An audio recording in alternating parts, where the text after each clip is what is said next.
Hi everyone, I'm back and the recipe today is the cabbage and chana dal sabji.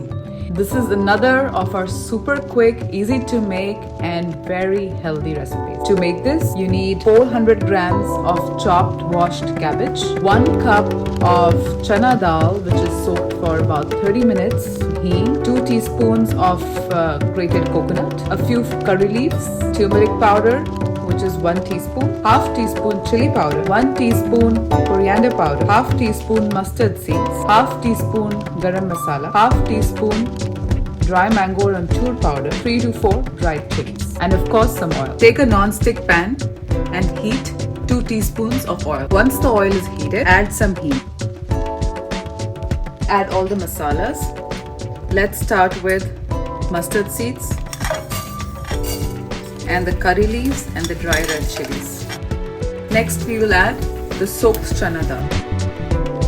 After 5 minutes of stirring and cooking, this is how the chana dal should look like. Next, we will add all the dry masalas. Mix them well. Roast this for 2 to 3 minutes. Now it's time to add our cabbage. Mix this well.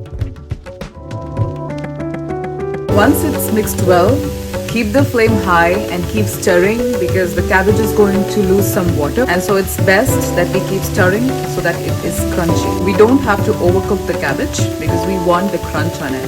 So we will just cook this for another 5 minutes and this dish is ready. Turn off the gas and now just add some grated coconut.